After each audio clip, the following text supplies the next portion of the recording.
By the time my neighbor spray-painted "World's Best Stepdad" across my garage in 12-inch block letters, the entire cul-de-sac had already chosen sides like it was high school pep rally week, and I had already learned more about betrayal, cheating, and the strange theater of American suburbia than any self-help podcast ever warned me about. There I stood at dawn with a hose that could not rinse shame, a pair of trembling hands, and a cheerfully unhelpful Homeowners Association pamphlet reminding me that graffiti removal is a homeowner responsibility, unless the graffiti is political, religious, or relates to recycling bins, in which case it becomes a committee vote. You may be wondering how a quiet man with a decent lawn finds his way to this kind of spectacle, how a family can wobble from normal to nonsense in one summer, how the word infidelity can sound like a foghorn that refuses to stop. You may want to start at the beginning, but beginnings lie. The clean edges of then are a myth. So let us begin where things are the messiest, because mess refuses to pretend. My wife stood behind me on the porch in a robe that used to be mine before it became hers by squatters' rights, one palm on her belly as if this were a soap opera, and she was required by union rules to cradle the cliffhanger at all times. She did not say sorry. She had perfected the American art of the shrug that says mistakes were made by no one in particular. The guy next door, the one who signs for all our packages and suggests lawn fertilizers with the zeal of a minor prophet. He leaned on his mailbox with the kind of grin that should be licensed by the state and taxed accordingly. He did not say sorry either. He said, "Good morning, neighbor," and my ribs turned to glass. The child was not mine. The child was his. The child was a theory with little socks already on. The neighborhood group chat hummed with emojis shaped like popcorn. My mother texted me a Bible verse and then a YouTube link to a man in a trucker hat who gives long speeches about masculine boundaries and smoked brisket. I opened the hose and closed it again. Water did nothing against a question mark. Before this, there had been 1,000 small auditions for disaster. My wife traveled for 2 conferences in a row that did not appear on any calendar that would admit to knowing us. She bought new jeans that made the dog whine. She developed a sudden interest in sunsets from his deck, sunsets that somehow always required a sweater borrowed from him and not returned. When I asked why the sweater smelled like cedar and a cologne that speaks fluent middle manager, she explained that I was paranoid, and that the man next door was simply a friend, and that I was letting bitterness rot the family tree. The word family did a trick in her mouth that made it sound both sacred and negotiable. The man next door began waving at me with both hands, while holding his phone at chest level, filming nothing and everything, as if to assure me that my life had become content. He set out baby gear on his porch like trophies, and he whistled the lullaby from that one streaming series about aliens learning to love casseroles. And he did not need to say a word to taunt me because props can do monologues without speaking. The doctor's office called with numbers and blood work that implied a timeline. The timeline made math, and the math made a confession, and the confession wore a polite mask. On paper it looked like science. In my stomach, it felt like a fire alarm that only I could hear. I tried to file the situation like a responsible American. I printed out bank statements. I printed out text messages with all the vowels intact. I booked a session with a therapist who wore boots and told me that forgiveness is a muscle that hates the gym. He said betrayal is not a word, it is a weather system, and you cannot bargain with it any more than you can bargain with hail. He said cheating is an earthquake and everyone in the house is a dish. He said family can survive a crack but not a sinkhole, and that I should prepare for a season of aftershocks and casseroles from neighbors who want the tea but also believe in the casserole industrial complex. I nodded like a bobblehead and then went to the grocery store and stared at the baby aisle as if it had personally wronged me. When the taunting began in earnest, it did not look like a cartoon bully shaking his fists. It looked like the guy next door mowing his lawn. in elaborate diagonal patterns that pointed to my front door like arrows on a treasure map.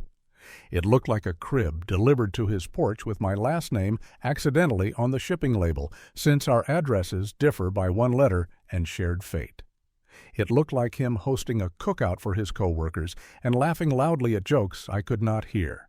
He set up a projection screen in his backyard to watch baseball, and the angle of the screen bounced the glow into my bedroom window so that my ceiling turned into a stadium where other men's victories pitched tents on my dreams.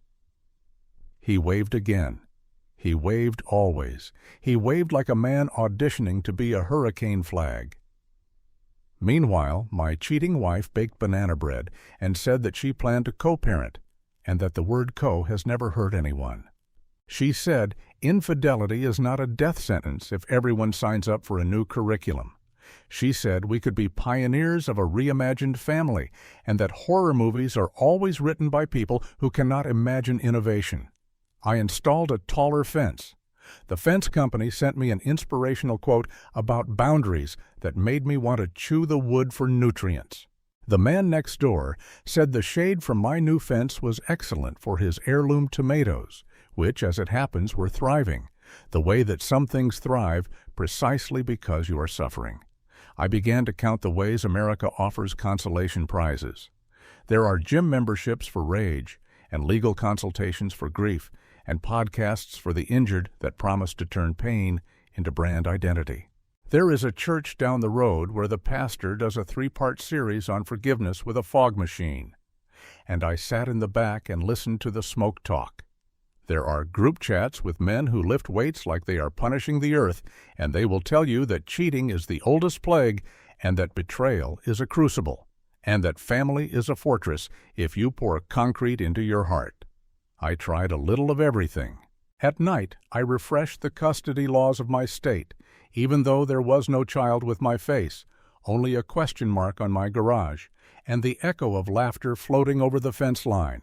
I began to suspect a conspiracy, not the tinfoil kind with lizard people, but a smaller, meaner conspiracy in which the suburban machine only runs if at least one household is on fire at any given time.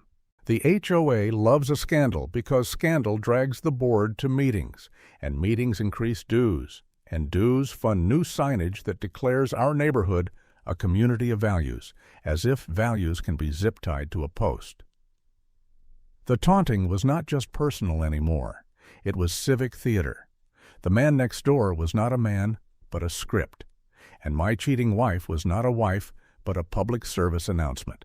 And I was not a husband, but a prop who had forgotten his lines. One evening, under a sunset that tried its best, I walked to the edge of the property line and said to him, "Please stop." He said, "Stop what?" I said, "All of it."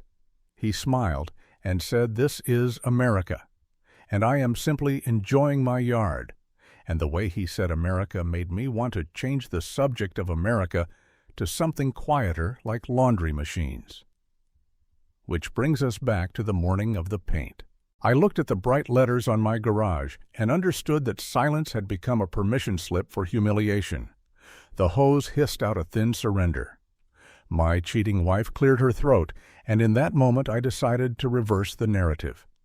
If the beginning would not behave, I would start with the ending. My ending would not be a man curled on a couch while the neighbor practiced his victory lap. My ending would borrow from conspiracy, parody, and science fiction if reality refused to play fair.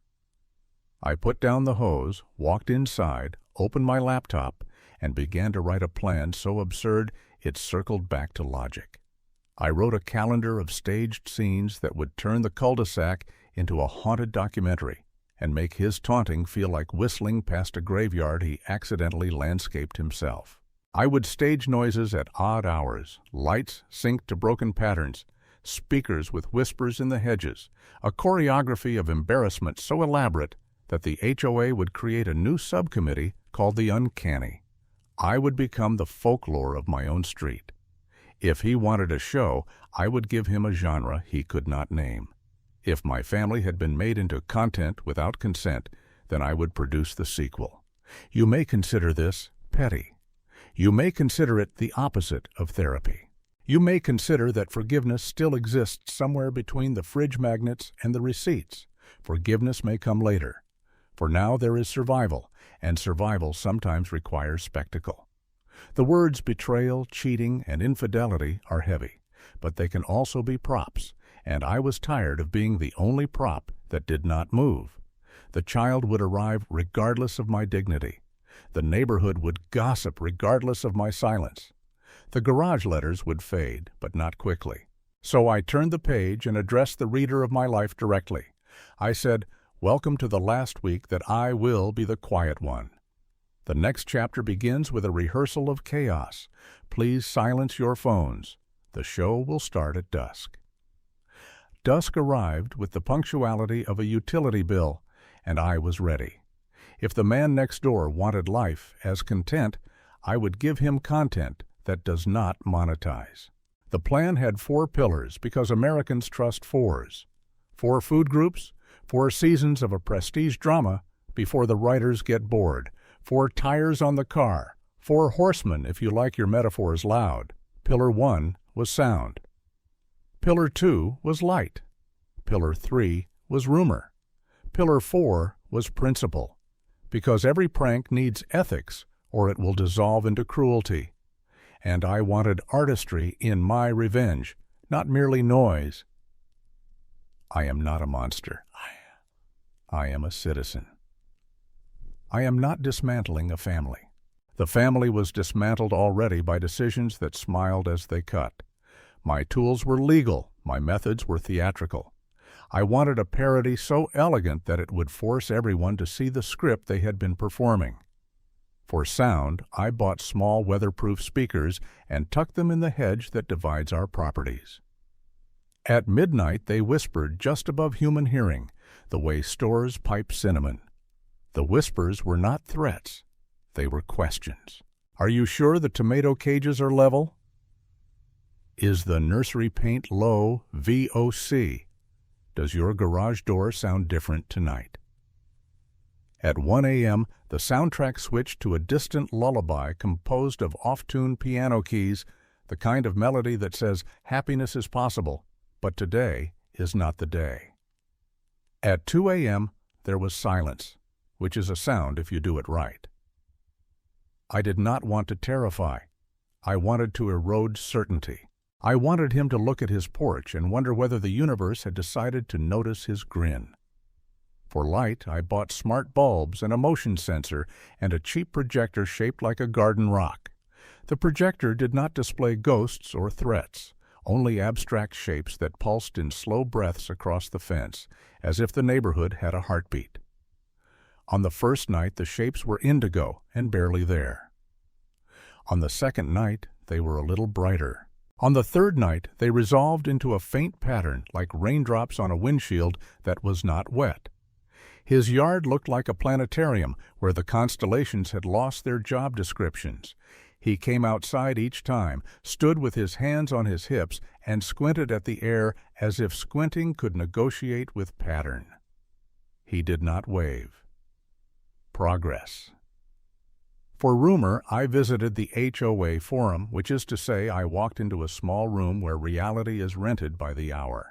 I posted a question about strange electromagnetic interference and asked whether anyone else had noticed their sprinklers running at emotional times. I asked whether the new community of value sign might be reflective in a frequency that encourages introspection or mild nosebleeds. A dozen replies arrived from residents who agreed that something felt different lately, like the street had been reset by a software update. One man swore his dog had started listening better, which he found moving and unnerving in equal measure. Someone proposed a prayer walk. Someone proposed a barbecue.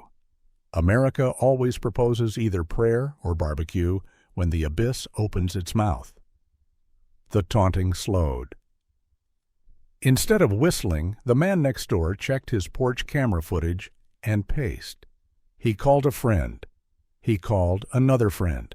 He looked over at my house and then looked away, which is the exact opposite of a wave and therefore a victory.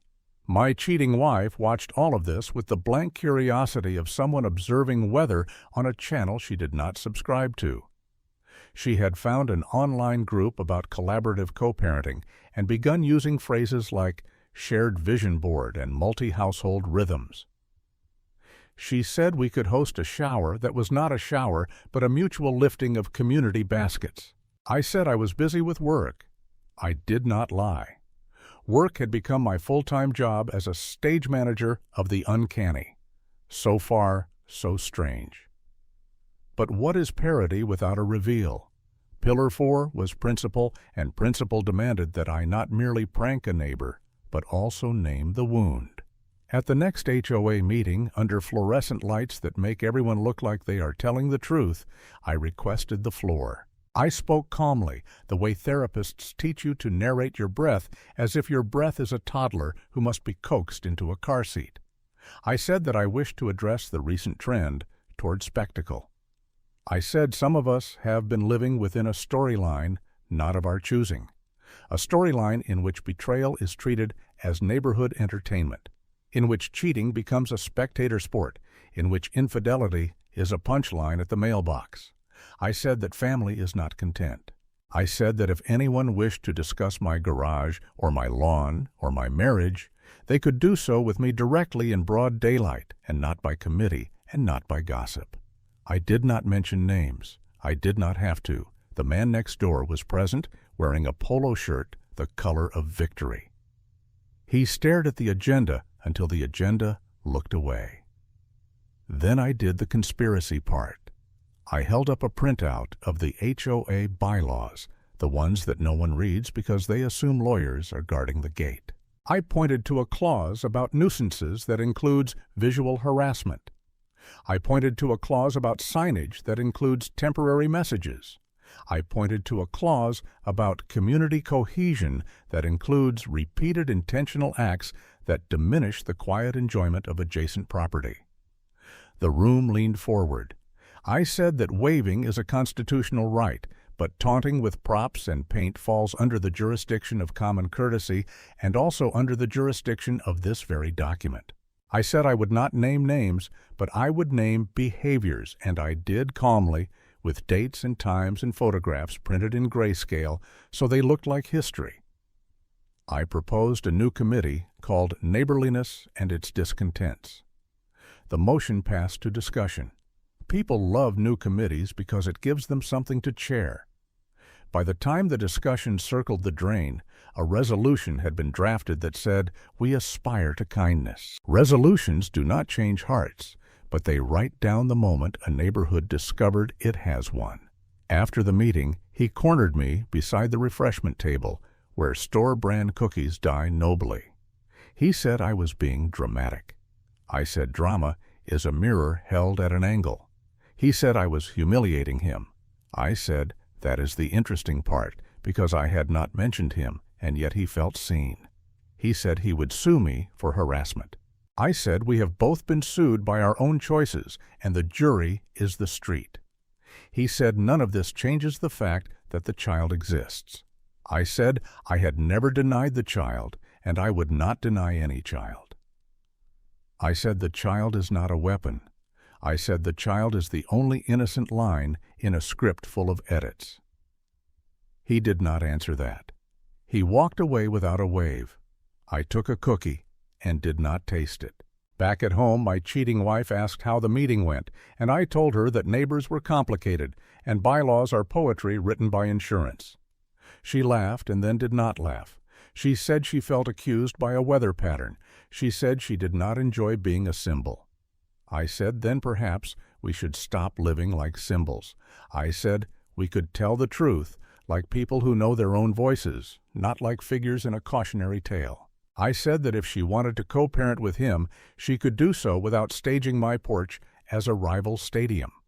I said that if she wanted me to stay married, she would have to honor the wound with something heavier than banana bread. Her eyes filled but did not break. She said she was sorry. The word finally entered the house and tried to find a place to sit. Night 3 of the whispers ended with something unplanned. My speakers glitched. Instead of the lullaby, they played a recording of my own voice that I did not remember making, captured by accident while I tested the system. It was me saying into the hedge, "Can you believe this is my life?" The words rose into the warm air and landed on my porch like a confession that had grown wings. He heard it. She heard it. I heard it twice. Sometimes the parody catches the actor in its net, and sometimes the conspiracy turns out to be loneliness holding a flashlight under its chin. I unplugged the speakers and stood between the houses, bare feet on the cooling concrete. The street was quiet in that middle-of-the-week way that suggests everyone is pretending to sleep. I pictured the future like a whiteboard full of arrows and eraser shadows. The plan had worked and not worked, the taunting had faltered, and so had I. In the morning, a note appeared on my porch, folded into a geometry tree that suggested either apology or origami club. It was from him. It said, "Message received." It said, "I will stop." It said, "I do not know who I am either." It said, "I will attend the new committee if they allow coffee." The handwriting leaned right, as if it were late for something. I read it twice, then again. I did not forgive. I did not explode. I did not melt into a lesson that would make a good podcast. I felt the smallest hinge of the narrative creak. The question mark on the garage remained, but in the right light it looked like a fishhook, and I decided not to bite. What comes next is not a clean victory. What comes next is not a morality play with the correct people punished and the innocent applauded under tasteful lighting. What comes next is part negotiation, part boundary, part truce that acknowledges there will never be a parade for this. There will be paperwork. There will be therapy with a second therapist whose boots are different. There will be a baby born into a neighborhood where adults search for their faces. There will be family, not the kind that makes advertisements, but the kind that limps and still arrives. There will be betrayal that does not end so much as age. There will be infidelity that no longer needs caps lock.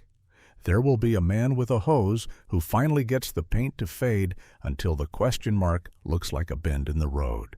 And there will be me who refused to be content, who authored a small conspiracy that ended with an honest note, who learned that satire can slice, but it can also suture if you are careful with the edge.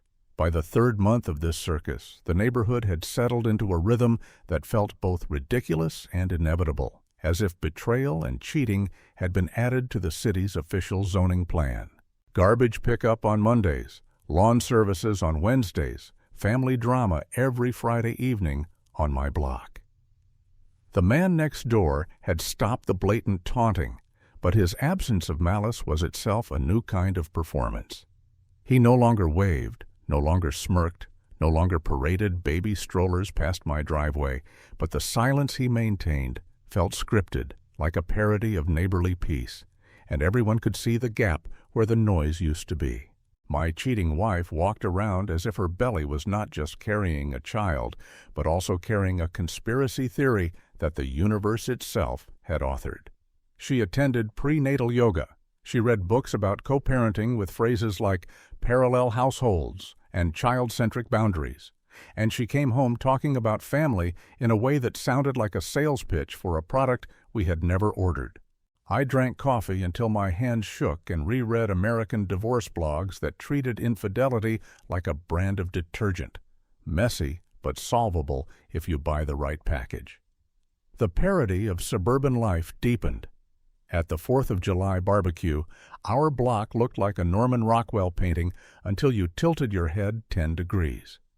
Kids ran with sparklers, grills smoked with burgers, and patriotic bunting sagged across porch rails, but everyone knew the main attraction was not the fireworks. It was us, the couple with the cheating wife and the next-door neighbor who had become a living meme. People lined up for lemonade just to overhear how we would interact. Someone even whispered that a local podcast had pitched an episode about us titled "Infidelity in the Heartland, a Family Affair." My ribs turned into drumsticks with every camera phone lifted in fake innocence.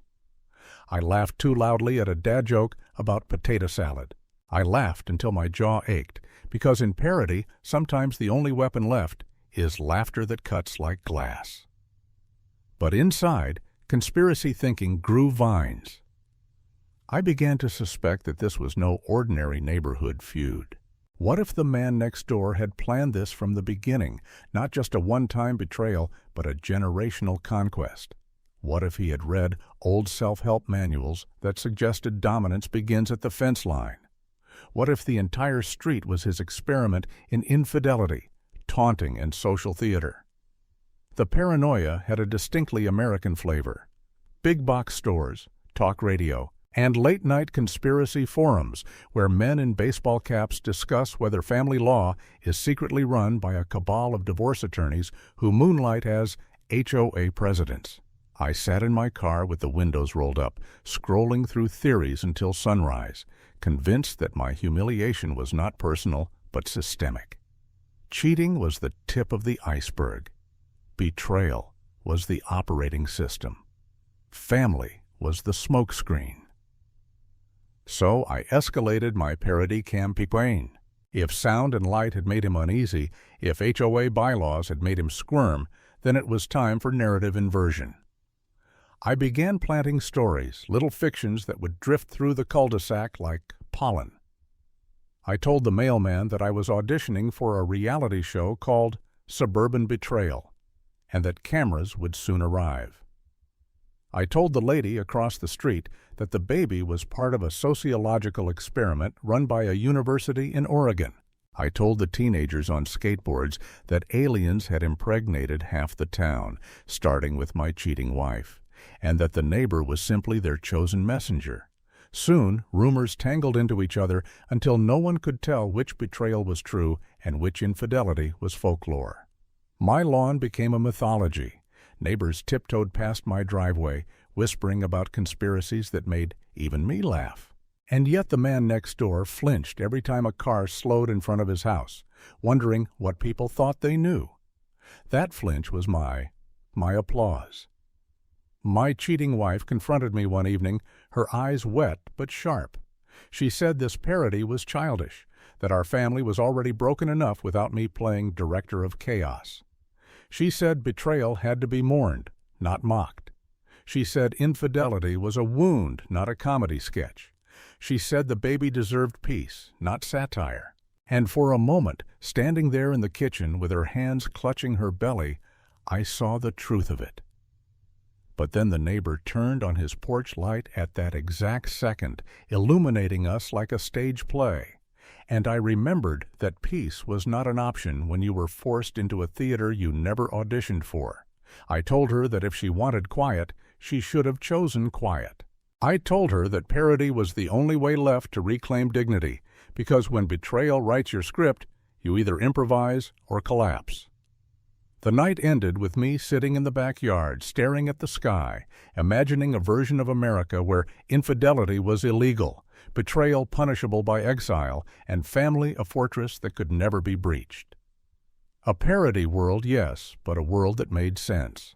And as the sprinklers hissed on across the street, soaking his perfect lawn, I swore to myself that the next act would not end with me as the fool. The next act began on a Tuesday morning with a letter taped to my door. It was not an apology. It was not a threat. It was an invitation. The man next door had written in neat block letters that he wanted to talk like men at the community center that evening. It read like a mafia summons, except with worse grammar. My first instinct was to laugh, to imagine a parody debate where we argued about family values under fluorescent lights while the janitor mopped around us. But then I realized this could be the finale, the climax where parody collides with reality and the audience finally gets the scene they have been waiting for. At the community center, he sat across from me in a plastic chair, arms crossed like a teenager punished for cheating on a math test. My cheating wife arrived too, her belly a globe between us. The air conditioner buzzed like a jury of wasps. He began by saying I had humiliated him, that the parody campaign had made him a clown, that neighbors no longer respected him, that even his tomato plants had stopped growing as if revenge had spread to the soil. I told him humiliation is the twin of taunting, that betrayal births parody the way storms birth floods, that cheating is not a prank but a weapon, and that if he wanted respect, he should have chosen integrity over infidelity. He called me bitter. I called him shallow. My wife cried. The janitor swept. It was America in miniature: betrayal, family, infidelity, and a floor that still needed cleaning. Then the unexpected happened. He admitted he did not even want my wife. He said she was a mistake, a whim, a distraction from his own collapsing marriage 2 states away. He said the baby was real, but the romance was not, that he had taunted me not out of love, but out of boredom. The parody twisted again, no longer a triangle, but a farce. My wife gasped as if someone had cut the last string of her puppet show. Betrayal had betrayed itself. Infidelity had eaten its own script. And I, the supposed fool, was suddenly the only one who looked like a human being in a room full of caricatures. The confrontation ended without violence, without resolution, without applause. He left first, muttering about lawyers. My cheating wife left second, muttering about forgiveness. I stayed until the janitor asked me to move my chair so he could mop. And as I walked home through the quiet streets of suburbia, I realized the parody had become my truth. I had turned betrayal into a script, cheating into a stage, family into a metaphor, and infidelity into a cautionary tale. Maybe it was absurd. Maybe it was madness. But it was also survival. The baby was born 3 months later. I did not sign the birth certificate. I did not hold the child. But I stood in the hospital hallway, listening to the first cry, and I felt something shift. Not forgiveness, not peace.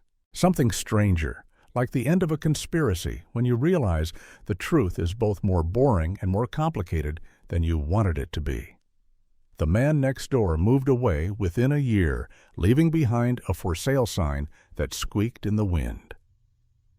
My wife divorced me, citing irreconcilable differences, which is the legal synonym for betrayal dressed in a suit. And me? I stayed in the house with the taller fence, with the scars on the garage, with the knowledge that parody had carried me through when nothing else could. I told my story online, not for pity, but for power, and strangers wrote back saying they had lived the same nightmare, that they too had known the sting of a cheating wife, the humiliation of infidelity, the absurdity of betrayal disguised as family. And for the first time, I felt less alone. Because sometimes the only way to survive betrayal is to make it a story. Sometimes the only way to handle infidelity is to turn it into parody. Sometimes the only way to endure a cheating wife is to expose the conspiracy for what it is: a badly written play in which you refuse to play the fool. And if America loves anything, it is a show.